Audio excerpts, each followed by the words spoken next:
إن الحمد لله نحمده ونستعينه ونستغفره ونعوذ بالله تعالى من شرور أنفسنا وسيئات أعمالنا من يهده الله فلا مضل له.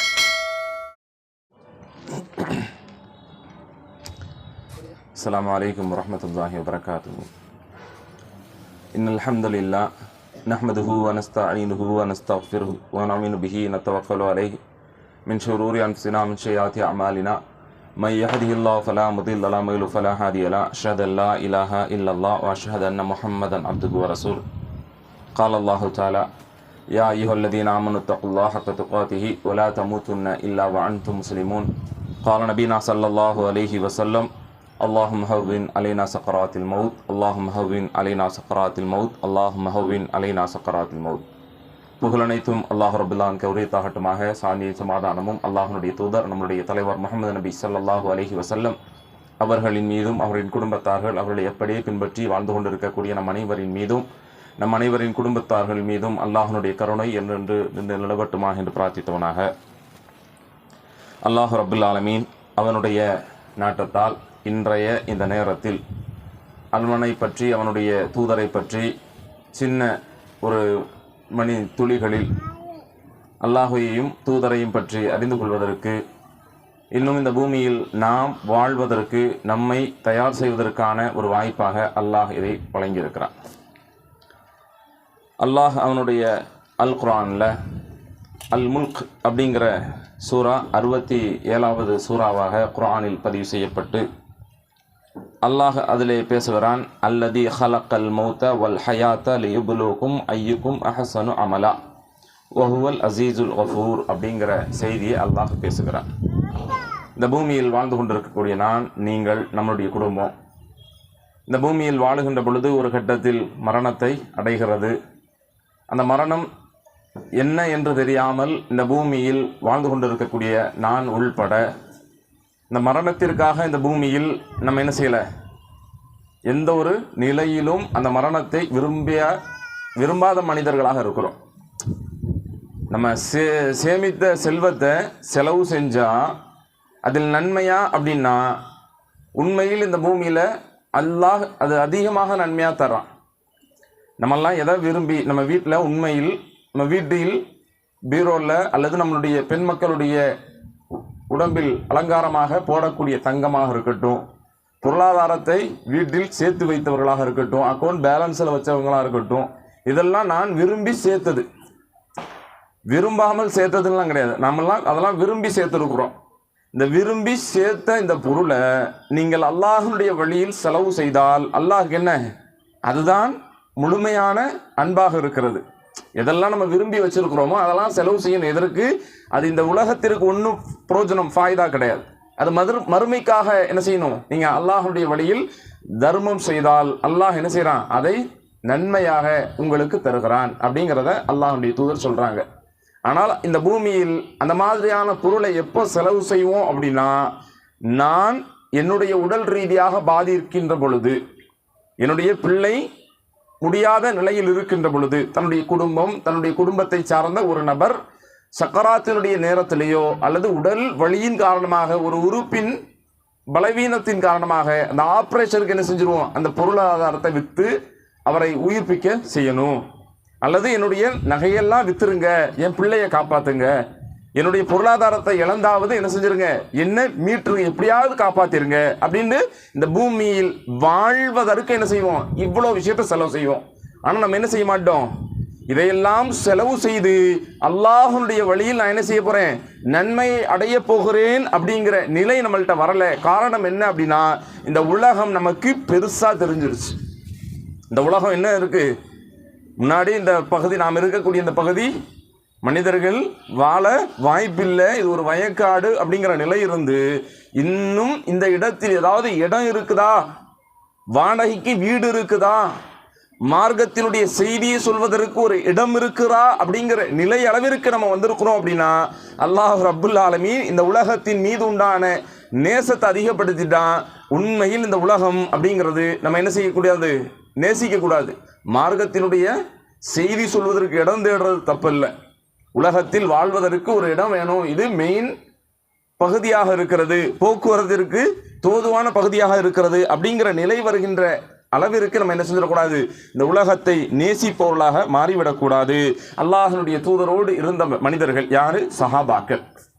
ரசூலுல்லாஹி ஸல்லல்லாஹு அலைஹி வஸல்லம் அப்படின்னு பேரை சொல்லி முழுமைப்படுத்துறதுக்கு காரணம் நீங்கள் சொல்லணுங்கிறதுக்காக வேண்டி. ரசூலுல்லாஹ்வுடைய பேரை முழுமைப்படுத்தி ஸல்லல்லாஹு அலைஹி வஸல்லம் அப்படின்னு சொல்றதுக்கு எது காரணமும் நீங்கள் அந்த ஸலவாத்தை சொல்லணுங்கிறதுக்காக முழுமைப்படுத்தி சொல்லியிருக்கிறேன். அப்போ இந்த பூமியில் நம்ம என்ன செஞ்சிருக்கிறோம், அல்லாஹ்வுடைய தூதர் என்ன சொன்னாங்க அப்படின்னா, சஹாபாக்களுக்கு இந்த உலகத்தை என்ன எப்படி காட்டினாங்க அப்படின்னா, ஒரு அருவருப்பான பொருளாக. நம்ம பிள்ளை திங்கக்கூடாத ஒரு பொருளை தின்னா நம்ம என்ன செய்வோம், நம்ம பிள்ளை அல்லது நாம் நேசித்த நம்ம குடும்பத்தில் உள்ள ஒரு நபர் ஒரு அருவருப்பான ஒரு பொருளை சாப்பிட்டா என்ன செய்வோம், சி அப்படின்னு ஒரு வார்த்தை சொல்லுவோம்ல, அந்த சி அப்படிங்கிற அளவிற்குத்தான் இந்த உலகம். இந்த உலகம் எப்படி, நம்ம பிள்ளை பிடிக்காத ஒரு கீழே விழுந்த ஒரு முட்டாயை சாப்பிட்டா நம்ம என்ன செய்வோம், அதில் மண் ஊட்டி இருக்கும், அதை கழுகிட்டோம் அல்லது தொடச்சிட்டோம் என்ன செய்யலாம், சாப்பிடலாங்கிற ஒரு நாலேஜ் இருக்குது. ஆனால் பிள்ளை என்ன செய்யும், அது தெரியாமல் அதை சாப்பிடும் போது நம்ம என்ன செய்வோம், சி அது சாப்பிடாத, ஏன் அதில் ஒரு நஜீஸ் இருக்குது, அது ஒரு அருவருப்பான ஒன்று இருக்கிறது அப்படிங்கிற காரணத்தால் நம்ம என்ன செய்வோம், சி அப்படிங்கிற வார்த்தை எதுக்கு பயன்படுத்துவோம், உலகத்தில் ஒரு பொருள் திங்கக்கூடிய பொருளுக்கு பயன்படுத்துகிறோம்ல, அந்த மாதிரியான சாதாரண ஒரு வார்த்தை தான் இந்த உலகத்தினுடைய வாழ்க்கை அப்படிங்கிறத அல்லாஹ்வுடைய தூதர் சஹாபாக்களுக்கு சொன்ன நிகழ்வு தான். அவங்க எது பெருசாக நினச்சிட்டாங்க, இந்த உலகத்தினுடைய வாழ்க்கையை விட ஒன்று இருக்கிறது, அது மறுமையினுடைய வாழ்வு. அல்லாஹ் ரப்புல் ஆலமீன் அவனுடைய அல் குர்ஆனில் அல் முல்கில் 67வது சூராவினுடைய 2வது வசனத்தில் அல்லாஹ் பேசுகிறான், உங்களில் எவர் செயல்களால் மிகவும் அழகானவர். நம்மெல்லாம் ஃபேஸ் வேல்யூ, பேக்ரவுண்டு, மணி வேல்யூலாம் சொல்லுவோம்ல, அல்லாஹ் ரப்புல் ஆலமீன் பேசுகிறான், உங்களில் எவர் செல்வங்களால் மிகவும் அழகானவர் என்பதை சோதிப்பதற்காக அவனுக்கு மரணத்தையும் வாழ்வையும் நம்ம என்ன செய்வோம் கொடுத்து அல்லாஹ் ரப்புல் ஆலமீன் என்ன செய்கிறான், பேசுகிறான். அவருக்கு நான் என்ன செய்வேன், முதல்ல என்ன செய்வேன், இந்த பூமியில் மரணத்தையும் பின்பு வாழ்வையும் நாம் அவருக்கு என்ன செய்வோம் கொடுத்து சோதிப்போம். யார் செயல் அழகாக இருக்கிறோம், அல்லாஹ் பேசுகின்ற வார்த்தையை புரிஞ்சுக்கோங்க, உங்களில் யார் செயல்களில் அமல்களில் யார் அழகானவர்களாக இருக்கிறீர்களோ உங்களுக்கு மரணத்தையும், நம்ம வாழ்ந்துக்கிட்டு இருக்கிறோம்ல உயிரோடு அல்லாஹ் படைத்து விட்டான், இந்த பூமியில் யார் அமல்களால் அழகானவர்களாக நீங்கள் இருக்கிறீர்களோ உங்களுக்கு அல்லாஹ் மரணத்தை கொடுத்து பின்பு ஒரு வாழ்வு இருக்கிறது அப்படிங்கிறத அல்லாஹ் பேசுகிறான். தூதர்கள் நபிமார்கள் நபி சமூகத்திற்கு சொன்னார்கள், மனிதர்கள் யாரு, சஹாபாக்கள் உணர்ந்து கொண்டார்கள். அப்ப அல்லாஹ்வுடைய தூதரோடு இருந்த சஹாபாக்கள் குல்மா என்று சொல்லக்கூடிய நபித்தோழர், அன்சாரி நபித்தோழர், மதீனாவினுடைய ஒரு அன்சாரி, மதீனாவாசி. அவர் பத்ருடைய களத்தில் அல்லாஹ்வுடைய தூதரோடு இணைந்து கொண்டார். களத்தில் நின்றாச்சு. பத்ருடைய களம் எப்படி அப்படிங்கிற வரலாறு உங்களுக்கு தெரியும், பெரிய சம்பவம், அல்லாஹ்வுடைய உதவி கிடைத்த சம்பவம். அந்த சம்பவத்தினுடைய ஆரம்ப நிலை, போருடைய ஆரம்ப நிலையில அல்லாஹ்வுடைய தூதரோடு இருந்த அந்த குல்மா என்ன செய்கிறார், தன்னுடைய வாகனத்தில் ஏறி அமர்ந்து கொண்டு அல்லாஹ்வுடைய தூதரோடு பேசிக் கொண்டிருக்கிறார். அல்லாஹ்வுடைய தூதர் போருக்காக வேண்டி ஒரு அறிவிப்பை செய்கின்ற பொழுதெல்லாம், அல்லாஹ்வுடைய தூதர் போருக்காக, போரினுடைய பொருளாதாரத்திற்காக எந்த ஒரு விஷயத்தை, நன்மையை நாடி ஒரு விஷயத்தை சொன்னா அல்லாஹ் அதில் உண்டான கிஃப்ட் என்ன தரப்போறான், சொர்க்கத்தை தரப்போகிறான் அப்படிங்கிறத சொல்லுவாங்க. அப்போ குல்மா என்று சொல்லக்கூடிய அன்சாரி நபி தோழர் கேட்கிறார், யா ரசூலல்லாஹ், இந்த போரிலே கலந்து கொண்டால் அல்லாஹ் சொர்க்கத்தை தருவான் என்று சொல்லுகிறீர்களே, இந்த வானம் பூமியை விட, நம்ம பார்க்குறோம்ல இவ்வளோ பெரிய உலகம், மொட்டை மாடியில் ஒரு சில மணி நேரங்களில் அமர்ந்து வானத்தை அன்னார்ந்து பார்த்து, வானத்தினுடைய ஒரு சில நேரங்களில் சூழல் அப்படியே மேகங்கள் மாறும், ஒரு சில நமக்கு தோதுவான எண்ணங்கள் வண்ணங்கள் கிடைக்கும். அப்போ பார்த்துட்டு சுபஹானல்லாஹ், அல்லாஹ் பரிசுத்தமானவன், அல்லாஹ் எவ்வளவு பெரிய விஷயத்தை தலைக்கு மேலே நிப்பாட்டி இருக்கிறான். இப்படி ஆன விஷயத்தை அல்லாஹ்வுடைய தூதர் சொன்ன உடனே அந்த நபித்தோழர் என்ன கேட்குறாங்க, இந்த வான பூமியை விட பெரிய ஒரு விஷயமா சொர்க்கம் அப்படின்னு கேட்கும் போது அல்லாஹ்வுடைய தூதர் ஆமா அப்படின்னு சொன்னாங்க. உண்மையில் சொர்க்கம், இந்த வானம், பூமி எவ்வளோ பெருசு. நம்ம தொலைதூர பயணங்கள், பல நாடுகள் செல்லக்கூடிய மனிதர்களாக இருக்கலாம். எவ்வளவு பெரிய உலகமாக இருக்கிறது. இந்த உலகத்தை விட பெரிதுதான் சொர்க்கம் அப்படின்னு சொன்ன அந்த நேரத்தில் உல்மா என்ன செஞ்சார் அப்படின்னா, அந்த அன்சார் நபி தோழர் தன்னுடைய பையிலிருந்து ஒரு பேரிச்சம்பழத்தை எடுத்து வாயில போடுறார். தன்னுடைய நம்ம ஸ்நாக்ஸ் மாதிரி என்ன செய்யறாங்க, அந்த உணவினுடைய ஒரு பொருளாக பேரித்தம்பழத்தை வாயில போட்டு மின்னு சாப்பிடக்கூடிய நேரத்தில் என்ன நினைச்சாருன்னு தெரியாது, கீழே துப்பிடுறார். பேரிச்சம்பழத்தை சாப்பிடுற அந்த நபித்தோழர் கீழே துப்பி விடுகிறார். உடனே இருக்கக்கூடிய நபித்தோழர்கள்லாம் கேட்கிறாங்க, என்ன அப்படின்னு. பஹில், சி அப்படிங்கிற வார்த்தை என்ன செய்யறாங்க, சொன்ன உடனே ஏன் இப்படி சொல்றீங்கன்னு உடனே கேட்கிறாங்க. அப்ப அந்த நபித்தோழர் சொன்னார், களத்தில் தயாராக இருக்கக்கூடிய அந்த நபித்தோழர், பத்ருடைய களம், அல்லாஹ்வுடைய உதவி இறங்கிய களம். அந்த களத்தினுடைய நிகழ்வில் அந்த நபித்தோழர் சொன்னார், நான் இந்த பேரித்தம்பழத்தை தின்னக்கூடிய நேரத்தில் அதனுடைய சுவை என்னுடைய உள்ளத்தை, என்னுடைய புத்தியை மழுங்கடித்து விடுமோ என்று பயத்தின் காரணமாக நான் அதை துப்பி விட்டு களத்திற்கான நோக்கம். ரசூலுல்லாஹ் என்ன சொன்னாங்க, இந்த வானம் பூமியை விட சிறந்தது, அதை அல்லாஹ் பரிசாக வழங்குகிறான் அப்படிங்கிறத நான் அடைந்து கொள்ள வேண்டும் அப்படிங்கிறதுக்கு நான் என்ன செய்கிறேன், களத்திற்கு நான் தயாராகிறேன். சி அப்படின்னு துப்பியதுக்கு காரணம், உலகம் இவ்வளவுதானா? நம்மளாம் என்ன நினைச்சிட்டு இந்த உலகத்தை பெரிய ஒரு விஷயமா நினைச்ச காரணத்தால் முக்கியமான இடத்துல இடம் வாங்கணும், பெரிய அளவில் ஒரு வீடு கட்டணும், அல்லாஹ்விற்காக அப்படிங்கிற விஷயம் எல்லாம் இரண்டாவதாக வைத்திருக்கிறோம். நல்ல ஸ்ட்ராங் ஃபவுண்டேஷன் போட்டிருக்கிறோம். எவ்வளவு நிலநடுக்கம் வந்தாலும், வெள்ளப்பெருக்கு வந்தாலும் அப்படிங்கிற நிலையெல்லாம் ஒரு சில மனிதர்கள் விளம்பரம் செய்யலாம். ஆனால் மனிதன் என்ன செய்யறான், அதன் மீது நம்பிக்கை வைத்து அல்லாஹ் மறந்து இந்த உலகத்தை என்ன செஞ்சிடறான், பெரிய ஒரு ஆசை கொள்கிறான். ஆனால் அந்த நபித்தோழர் உல்மா சொன்னார், நான் இந்த உலகத்தை என்ன செய்யறேன், சி அவ்வளோதானா அப்படிங்கிற நிலையை எடுத்து அந்த மனிதர் உள்ளே கலந்து கொண்டார், ஷஹீதை அடைந்து கொண்டார். அல்லாஹ்வுடைய தூதர் சொன்னார்கள், உல்மா எதை கேட்டாரோ அல்லாஹ் அதை வழங்குவான். கலந்துகிட்டது எது, பத்ருடைய போர். வரலாறு பெருசு. அல்லாஹ்வுடைய உதவி முழுமையாக வந்ததை அல்லாஹ்வுடைய தூதர் படம் போட்டு பாடம் நடத்தினார். இங்கே யார் கொல்லப்படுவார், யார் இங்கே ஷஹீதாகுவார் அப்படிங்கிற விஷயமெல்லாம் அல்லாஹ்வுடைய தூதருக்கு அல்லாஹ் முன்னறிவிப்பை செய்தான். அல்லாஹ்வுடைய தூதரும் அங்கே உதவியை, இறைவனுடைய உதவியை அடைந்ததை சஹாபாக்களுக்கு சொன்னார்கள். இந்த உல்மா களத்திலே இந்த வானம் பூமியை விட சிறந்தது என்று களத்திற்குள் வந்தார், ஷஹீதை அடைந்து கொண்டார். அல்லாஹ்விடத்தில் சொர்க்கத்தை அல்லாஹ்வுடைய தூதர் சொன்னாங்க, அதை அடைந்து கொண்டார் அப்படிங்கிற செய்தி ஒரு பக்கம். தபூக்கினுடைய போர் நமக்கெல்லாம் தெரியும். தபூக்கினுடைய போருக்கு பொருளாதாரம் இல்லை. அல்லாஹ்வுடைய தூதர் அறிவிப்பு செய்தார்கள், இந்த தபூக்கினுடைய போருக்கு யார் பொருளாதாரத்தை உதவி செய்கிறீர்களோ நீங்கள் உங்களுடைய பெயரை பதிவு செய்வதற்கு முன்பு பொருளாதாரத்தை வழங்கி நீங்கள் உங்களுடைய பெயரை பதிவு செய்யுங்கள். உடனடியாக பல நபித்தோழர்கள் முன் வந்தார்கள். நமக்கெல்லாம் தெரியும், அபூபக்கர் சித்திக் ரலியல்லாஹு அவர்களும் உமர் ரலியல்லாஹு அவர்களும் போட்டியிட்டு கொண்டார்கள். கடைசியில் யாரை முந்த முடியல. உமர் சொல்வார், அபூபக்கரே உங்களை நான் முந்த முடியலையே. எதற்கு? அல்லாஹ்வுடைய வழியில் செலவு செய்கிற விஷயத்துல அபூபக்கர் சித்திக் ரலியல்லாஹு அவங்களை முந்தவே முடியல அப்படிங்கிற செய்தி எங்க வரும்னா, இந்த தபூக்கினுடைய அறிவிப்புக்கு பின்னால் வரும்.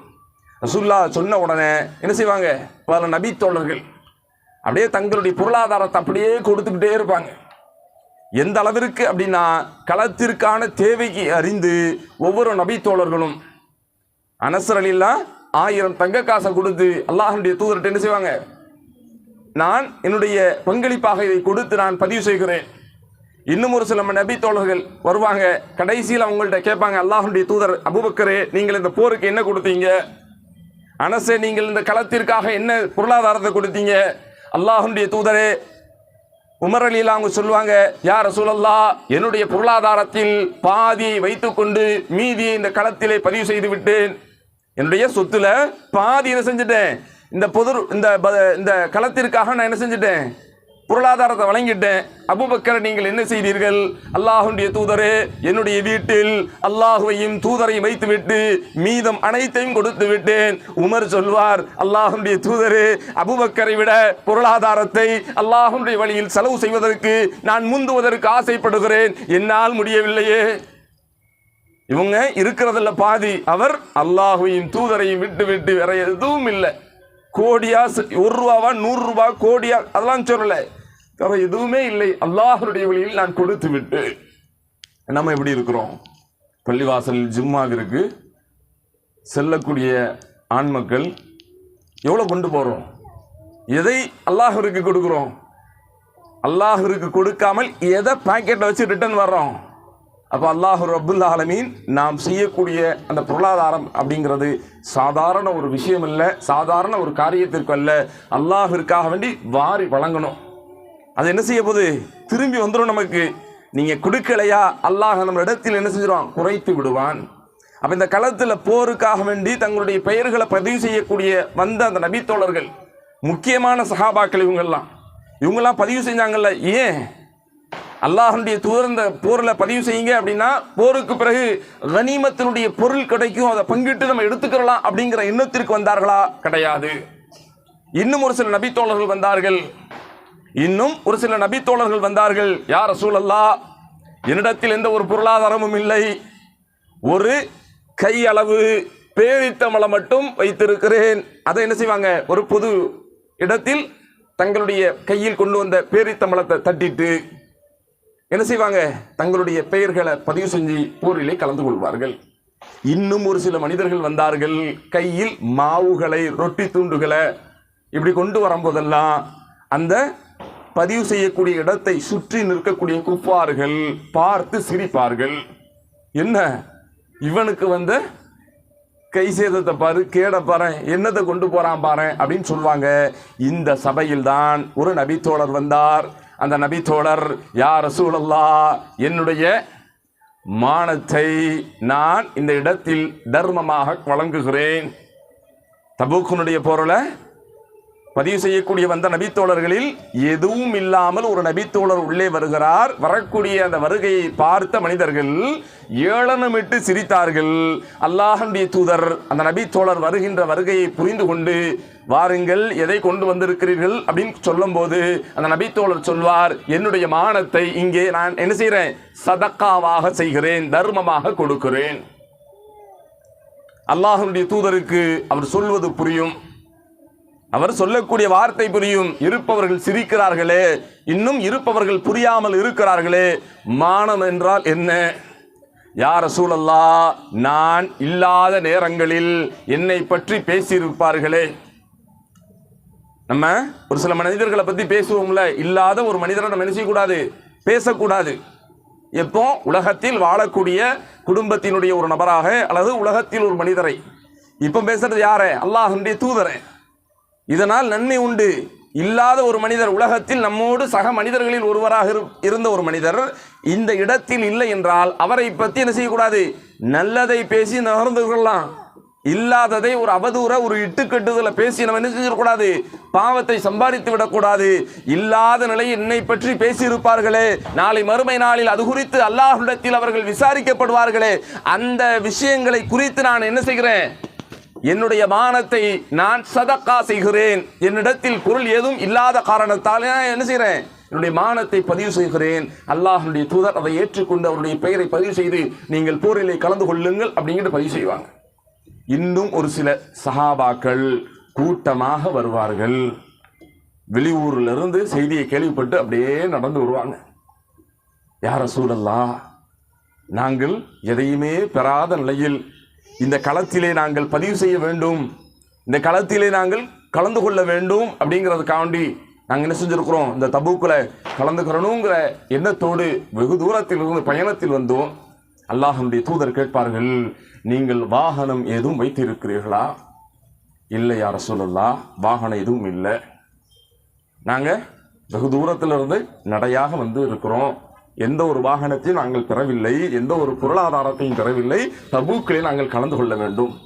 அல்லாஹ்வுடைய தூதர் சொல்லுவாங்க, உங்களை அழைத்து செல்வதற்கு வாகனம் எதுவும் இல்லையே.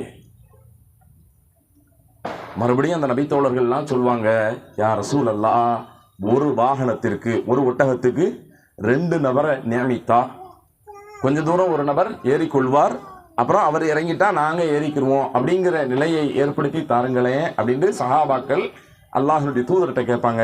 அல்லாஹ்வுடைய தூதர் சொல்லுவாங்க, ஏற்கனவே அதற்கான தயாரிப்பை செய்து விட்டோம், நீங்கள் உங்களுடைய இல்லத்தை நோக்கி திரும்பி விடுங்கள். வெகு தூரத்திலிருந்து வந்திருக்கிறீங்க, உங்களை கூட்டு போகிறதுக்கு வாகனம் உங்கள்கிட்டையும் இல்லை, அதற்கான ஏற்பாடு நம்மள்கிட்டையும் இல்லை, உங்களை அழைச்சிட்டு போக முடியாது, நீங்கள் போங்க அப்படின்னு சொல்லக்கூடிய அந்த நேரத்தில் அந்த மனிதர்கள் திரும்பி செல்வார்கள். அல்லாஹ்விற்கு வஹி வரும். வந்த மனிதர் இந்த களத்தில் கலந்து கொள்ள முடியாமல் திரும்பி செல்கின்ற பொழுது அல்லாஹ்விடத்தில் அழுது கொண்டு சென்றார்கள். எப்படி இந்த உலகத்தினுடைய வாழ்க்கை, நம்ம இவ்வளோ நேரம் நான் பேசுனது என்ன அப்படின்னு நம்ம புரிஞ்சுக்கிறல, இவ்வளோ நேரம் நான் என்ன பேசினேன் அப்படிங்கிறது உங்களுக்கு புரியலை. நான் இப்போ சொல்கிறேன், இவ்வளவு நேரம் பத்ருடைய களத்தில் ஒரு நபித்தோழர் தன்னுடைய பெயரை பதிவு செய்து மரணத்தை அடைந்தால் அல்லாஹ் ரப்புல் ஆலமீன் சொர்க்கத்தை தருகிறான் அப்படிங்கிற ஒரு விஷயத்தை புரிந்த காரணத்தால் அல்லாஹ்வுடைய தூதர் எப்பொழுதெல்லாம் போருக்காக வேண்டி அறிவிப்பார்களோ அந்த போரிலே தன்னுடைய பெயர்களை பதிவு செய்ய வேண்டும், அந்த போரிலே அல்லாஹ்வுடைய பாதையில் தன்னுடைய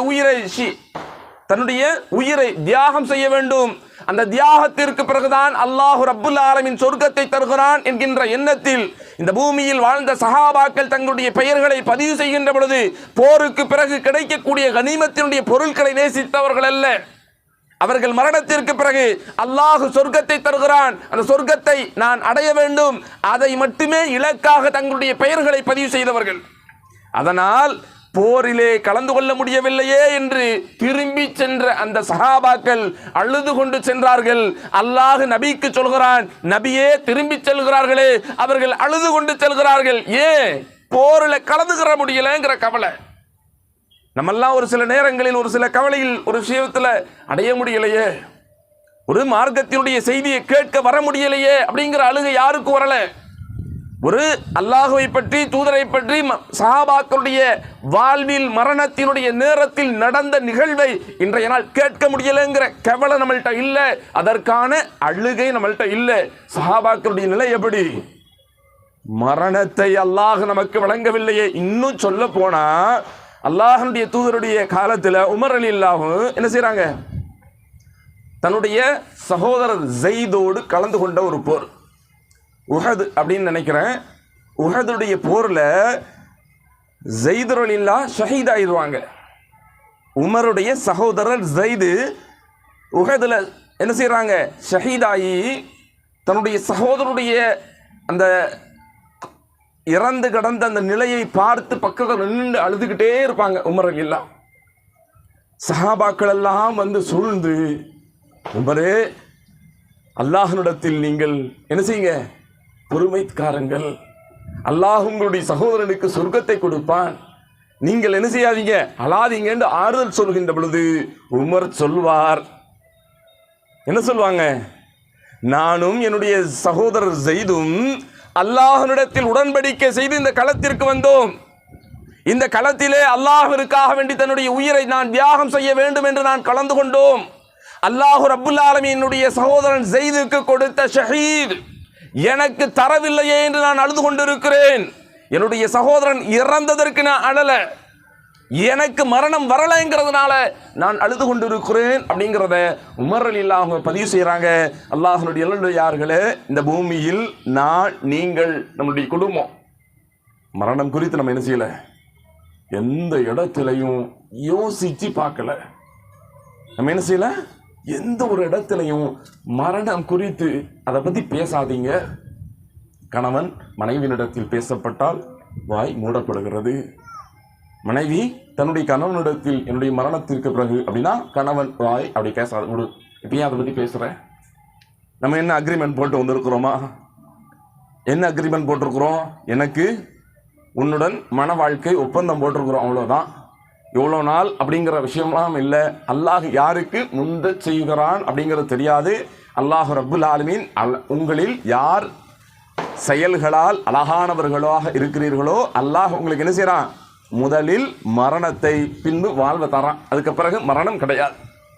நிரந்தரமான வாழ்வு வேணும் அப்படின்னா என்ன செய்ய வேண்டியிருக்கு? இந்த பூமியில் ஒரு தடவை மரணத்தை அடைய வேண்டியிருக்கிறது. அந்த மரணத்தை அல்லாஹ்வுடைய தூதரோடு இருந்த சஹாபாக்கள் என்ன செஞ்சாங்க? அதிகமாக நேசித்தார்கள். அந்த நேசம் எதற்கு? அல்லாஹ் ரப்புல் ஆலமீன் அந்த மறுமையினுடைய வாழ்க்கை சிறப்பாக வைத்திருக்கிறான். அந்த மறுமையினுடைய வாழ்க்கையை நாம் என்ன செய்ய வேண்டியிருக்கு? இந்த உலகத்தில் மரணித்தால் மட்டுமே அப்படிங்கிறதுக்காக வேண்டிதான் இந்த உலகத்தில் வாழ்ந்த இந்த சஹாபாக்கள் மரணத்தை நேசித்தார்கள். அந்த மரணத்தை நேசிக்காத மனிதர்களாகத்தான் நாம் இருக்கிறோம். மரணம் அப்படிங்கிறது பெரிய ஒரு விஷயமெல்லாம் இல்லை. மரணம் அப்படிங்கிறது என்ன இல்லை, பெரிய ஒரு விஷயம்லாம் இல்லை. மரணத்தை நேசிச்சுட்டா பிலால் அவர்களுடைய வார்த்தை தான். மரணத்தை நேசித்து விட்டால் பிலால் அவருடைய மரணத்தினுடைய தருவாயில் அவர்கள் பேசினார்களே, அவ்வளவுதான். இந்த மரணம் குறித்து நம்ம என்ன நினைச்சுக்கிட்டோம்? பெரிய ஒரு மலையளவிற்கு நினைச்சுக்கிட்டோம்.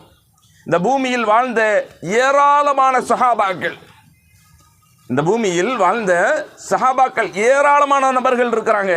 அந்த நபித்தோழர்களில் ஒரு சில நபித்தோழர்கள் மட்டும் சொல்றேன். அல்லாஹ்வுடைய தூதர் மதீனாவிற்கு வர்றதுக்கு முன்னாடி ரசூலுல்லாஹி ஸல்லல்லாஹு அலைஹி வஸல்லம் மக்கால இருக்கிறாங்க. ஹிஜ்ரத்துக்கு வர்றதுக்கு முன்னாடி மதீனாவில் ஒரு மனிதர் இருந்தார். அந்த மனிதர் எப்படி இல்லை, உயரமான மனிதர் கிடையாது. அவருக்கு பேரு ஜுலைப் ரலியல்லாஹு தஆலா அன்ஹு. ஜுலைப் அப்படின்னு சொல்லுவாங்க, ஜுலைபிப் அப்படின்னு சொல்லுவாங்க. அந்த நபித்தோழர் உயரம் கிடையாது, குள்ளமான மனிதர். அவருக்கு என்ன இல்லை, அழகு கிடையாது, முகங்கள் சுருக்கம் விட்டு இருக்கும். அவரை பார்த்தால் அந்த மதீனாவினுடைய மக்கள் சிறுவர்கள்லாம் என்ன செய்வாங்க? கல்லால் அடித்து விரட்டி ஓட விட்டு விளையாடக்கூடிய கேலி மனிதராக வைத்திருந்தார். வீடுகளில் நம்மால் உண்ண முடியாத உணவுகளை தூர போடுவோம், அந்த மாதிரி உணவுகளை அவருக்கு சாப்பிட கொடுப்பார். இப்படிப்பட்ட நிலையில் ஒரு மனிதர் மதீனாவில் வாழ்ந்து கொண்டிருந்தார். அல்லாஹ்வுடைய தூதர் மதீனாவிற்கு வந்ததற்கு பிறகு அல்லாஹ்வுடைய தூதருடைய அவையில் அமர்ந்து அல்லாஹ்வுடைய தூதரோடு என்ன செய்வார்? சேர்ந்து பயணிப்பார். அல்லாஹ்வுடைய தூதருடைய அவையில் அமர்ந்திருந்தால் தன்னுடைய தலை என்ன செய்ய மாட்டார்? உயர்த்தி அப்படி பார்க்க மாட்டார். ஏன்? அந்த சபையில் நான் அமர்ந்திருப்பதை அறிந்து விட்டால் சபை என்ன செஞ்சிருவாங்க? சிரிப்புக்கூடிய இடமாக மாறிவிடும். அல்லாஹ்வுடைய தூதர் இருக்கிறாங்க, அதனால நம்ம என்ன செய்யக்கூடாது? இந்த இடத்துல அப்படியே பணிந்தே அமர்ந்து கொண்டு தூதர் சொல்வதை கேட்போம் அப்படிங்கிற எண்ணத்தில் இருந்த அந்த நபித்தோழர் அல்லாஹ்வுடைய தூதரை நேசித்தார். தூதரும் அந்த ஜுலைபிபை நேசித்தார்.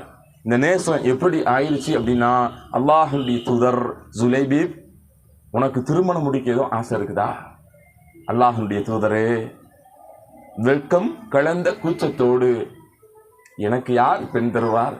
அல்லாஹ்வுடைய தூதர் நட்பு ரீதியாக பேசக்கூடிய அந்த நபித்தோழர், அல்லாஹ்வுடைய தூதர் கேட்ட உடனே எனக்கு யார் தருவார் அப்படின்னு சொல்லும் போது அல்லாஹ்வுடைய தூதர் என்ன செய்றாங்க? நீங்கள் மதீனாவினுடைய ஒரு செல்வந்தர் வீட்டில் ஈமானுடைய ஒரு பெண்ணை நீங்க என்ன செய்யுங்க? அந்த வீட்டில் போய் அவங்களுடைய மகளை கேளுங்க. அந்த நபர் போவார், அனுமதி கேட்பார், மறுத்து விடுவார்கள். பின்பு அல்லாஹ்வுடைய தூதரிடம் வந்து சொல்லப்படும். மறுபடியும் அல்லாஹ்வுடைய தூதர் போய் அனுமதி கேட்பார்கள். அப்பொழுது அவர்கள் யோசிக்கக்கூடிய நேரத்தில் அந்த பெண், ஈமானுடைய பெண் சொல்வாள், அல்லாஹ்வுடைய தூதர் கேட்பதை கொடுத்து விடுங்கள், அவங்களுக்கு நீங்க என்ன செஞ்சிடாதீங்க, மறுத்து விடாதீர்கள் அப்படின்னு சொல்லி ஜுலைபிப் திருமணம் முடிகிறது. திருமணத்திற்கு பிறகு உண்டான வாழ்வில் ஒரு போருக்கான அறிவிப்பை அல்லாஹ்வுடைய தூதர் செய்கிறார்கள். அந்த போரினுடைய நிகழ்வில் அந்த பெண்ணுடைய தந்தை அல்லாஹ்வுடைய தூதர்கிட்ட போய் நான் என்ன செய்யட்டும், ஒரு பர்மிஷன் கேட்கட்டுமா? நீங்கள் திருமணம் முடிச்சு கொஞ்ச நாள் தானே ஆகுது, போருக்கு நீங்கள் ஏதாவது வரலை அப்படிங்கிற மாதிரி ஏதாவது சொல்லட்டுமான்னு கேட்கும்போது அந்த நபித்தோழர் என்ன செய்யலை? அல்லாஹ்வுடைய தூதரின் மீது உண்டான நேசம், போரில் கலந்துக்கிறது எதற்கு அப்படிங்கிறதையும் சொல்லிட்டேன். போருக்கு பிறகு கிடைக்கக்கூடிய பொருள் அல்ல, போருக்கு பிறகு அல்லாஹ் சொர்க்கத்தை தரப்போறாங்கிற ஒரு பொருள். அந்த பொருளின் மீது யாரெல்லாம் நம்பிக்கை விட்டார்களோ அவங்கெல்லாம் என்ன செய்வாங்க? களத்தில் கலந்துக்குருவாங்க. அல்லாஹ் நாடி அவர்களுடைய ஹயாத்தை நீட்டப்பட்டால் அவர்கள் இன்னும் என்ன செய்வாங்க? உயிர் வாழ்வாங்க. ஆனால் போரில் ஒரு சில போருக்கு என்ன செய்யப்படும்? சொர்க்கம் அப்படின்னா சொர்க்கம் தான். சொர்க்கம் அப்படின்னு அல்லாஹ்வுடைய தூதர் பதிவு செஞ்சுட்டா அவருக்கு சொர்க்கம் தான். போரில் அவர் ஷஹீதாகல, சொர்க்கம் தான். போர்ல அவர் கொல்லப்படல, இயற்கையாக தான் மரணித்தார். அல்லாஹ்வுடைய தூதர் சில போருக்கு என்ன செஞ்சிருவாங்க? ஓப்பன் டிக்ளேர், அவர் சொர்க்கம், இந்த போரிலே கலந்து கொண்டால் சொர்க்கம், இந்த போருக்காக வேண்டி பொருளாதாரத்தை நீங்கள் உதவி செய்தால் அப்படிங்கிற செய்தியை உஸ்மான் ரலியல்லாஹு தன்னுடைய வாழ்வில் அதிகமாக செய்தார்கள். உஸ்மான் ரலியல்லாஹு அவங்க வரலாறு பெருசு. அவங்க செய்த பொருளாதார உதவி இந்த பூமியில் யாரும் செய்ய முடியாது. அவங்க செய்த உதவி இந்த உலகத்தில் யார் இதுவரைக்கும் செஞ்சதே இல்லை அப்படிங்கிற அளவிற்கான பொருளாதாரத்தை அல்லாஹ் வாரி வழங்கினான். ஆனால் என்ன செய்யலை, அவங்கள மாதிரி யாரும் அவங்களுடைய இடத்தை இன்னும் யாரும் நெருங்க முடியாத அளவிற்கு பொருளாதாரத்தை அல்லாஹ்வுடைய வழியில் செலவு செய்திருக்கிறார்கள். அப்போ அல்லாஹ்வுடைய நல்லடியார்களே, இந்த ஜுலைபிபினுடைய மாமனார் என்ன செய்கிறாரு, அனுமதி கேட்க போட்டுமான்னு கேட்கும்போது அந்த நபி தோழர் எப்படி இருந்தார், மதீனாவினுடைய கேலி பொருளாக இருந்த ஜுலைபிப் அல்லாஹ் ரப்புல் ஆலமீன் தூதரின் மீது உண்டான நேசத்தை ஏற்படுத்தி தூதருடைய வாக்குறுதியின் காரணமாக ஒரு திருமண வாழ்வு, அழகே இல்லாத ஒரு மனிதருக்கு அழகான ஈமானுடைய ஒரு பெண், பொருளாதாரத்தில் பின்தங்கி பொருளாதாரமே இல்லாத நிலையில் இருந்த அந்த மனிதருக்கு செல்வந்தருடைய மருமகனாக மாற்றி அல்லாஹ் ரப்புல் ஆலமீன் மிகப்பெரிய ஒரு சிறப்பை கொடுத்த அந்த நிலையில் அந்த நபி தோழர் தன்னுடைய மாமனார்கிட்ட சொல்றாரு, அல்லாஹ்வுடைய தூதர் என்னுடைய ஹபீப் எதிரிகளுக்கு முன்பு வாள்களுக்கு முன்பு நின்று கொண்டிருக்கின்ற நேரத்தில் நான் எப்படி இந்த பூமியில் உங்களுடைய மகளோடு நிம்மதியாக இருக்க முடியும்? அல்லாஹ் அக்பர். எந்த நிலை, இந்த பூமியில் முஹம்மது ஸல்லல்லாஹு அலைஹி வஸல்லம் எதிரிகளுக்கு வாள்களுக்கு முன்பு இருந்து கொண்டிருக்கக்கூடிய சூழ்நிலையில் நான் உங்களுடைய மகளோடு எப்படி நிம்மதியாக இருக்க முடியும்? களத்திற்கு சஹாபாக்கள் எல்லாம் தயாராகி சென்ற நேரத்தில் களத்தில் தாமதமாக வந்தார் அப்படிங்கிற பதிவு செய்யப்படுகிறது.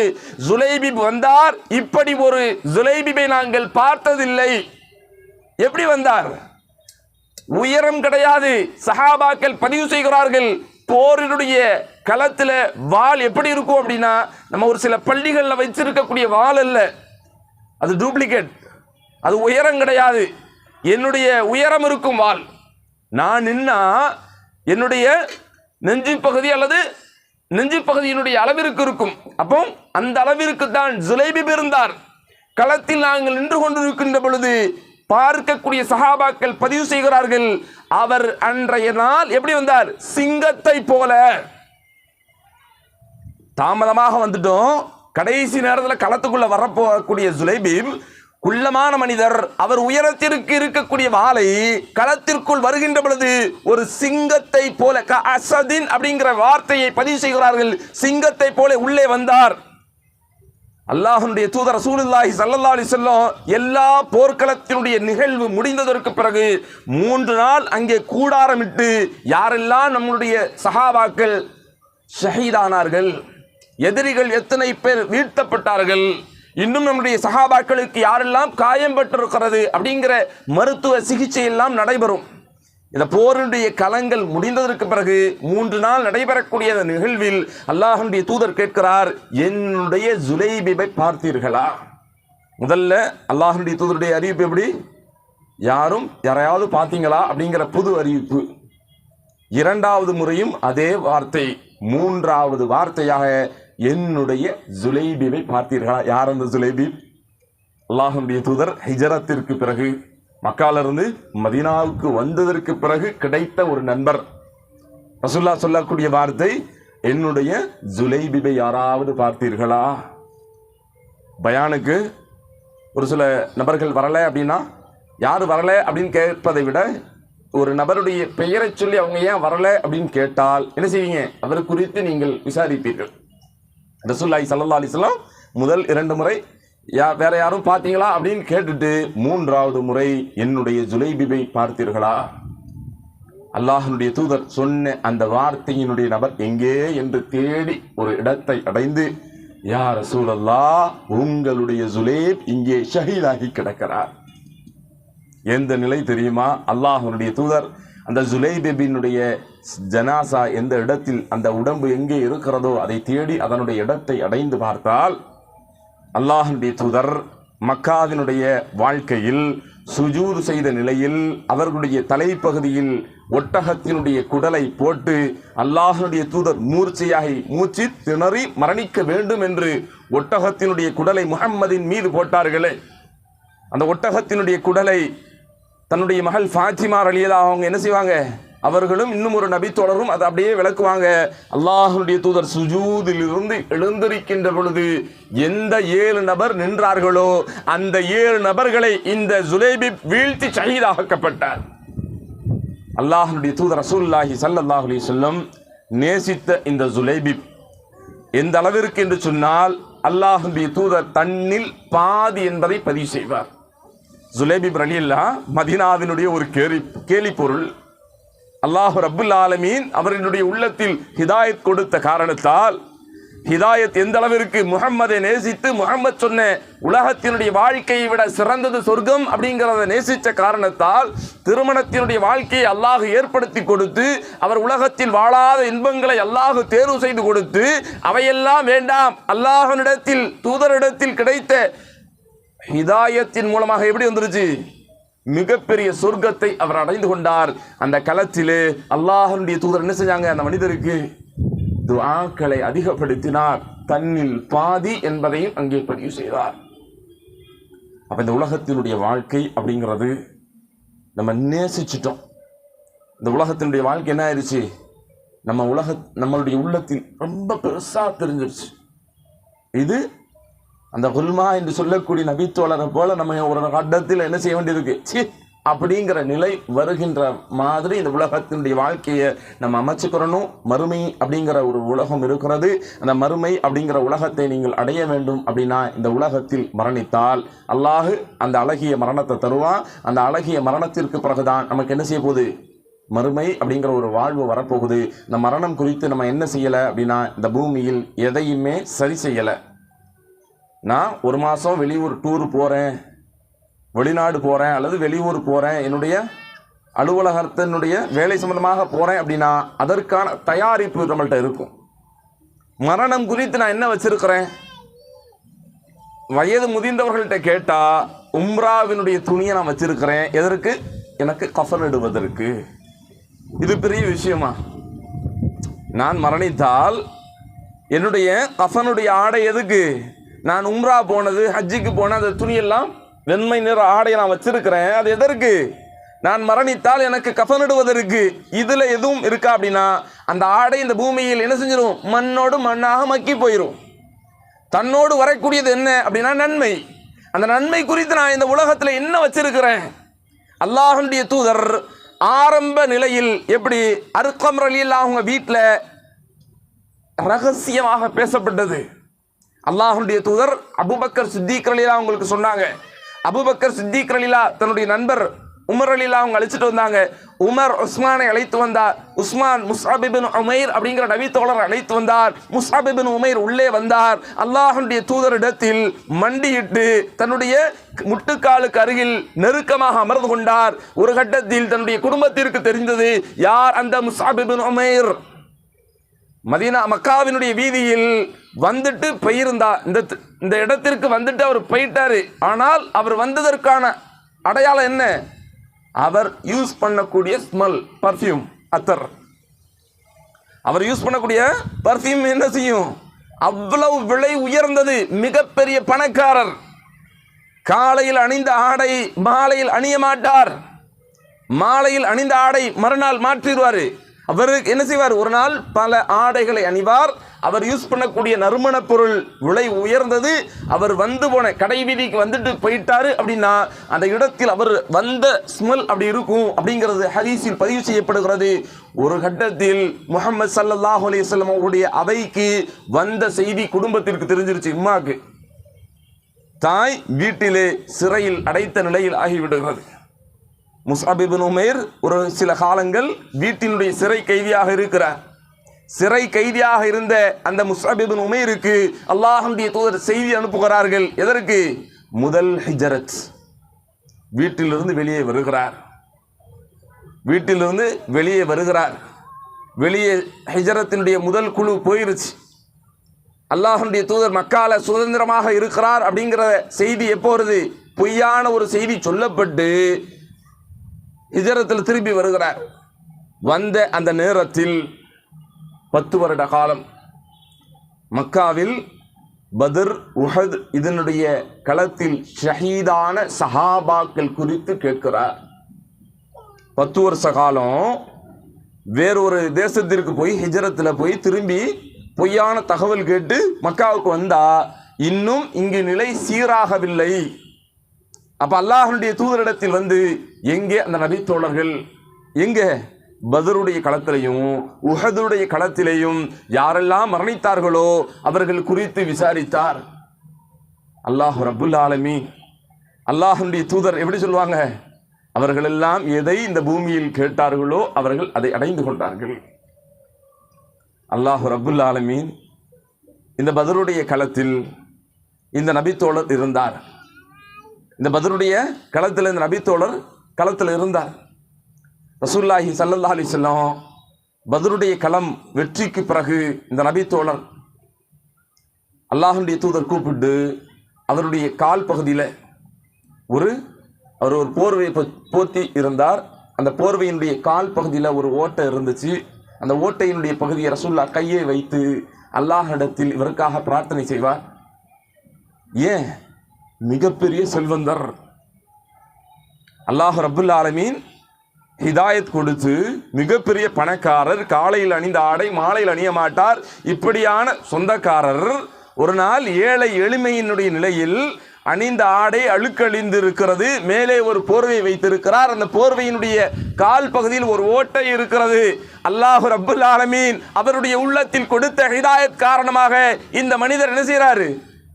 அதை கொண்டு அவர் பொருந்தி கொண்டார். அப்படிங்கிற நிலையை அல்லாஹ் இவருக்கு சொர்க்கத்தை வழங்கட்டும், அல்லாஹ் இந்த உலகத்தில் இவருக்கு கண்ணியத்தை வழங்கட்டும் அப்படிங்கிற பிரார்த்தனை செய்த இந்த நபித்தோழர் உஹதில் ஷஹீதானார்.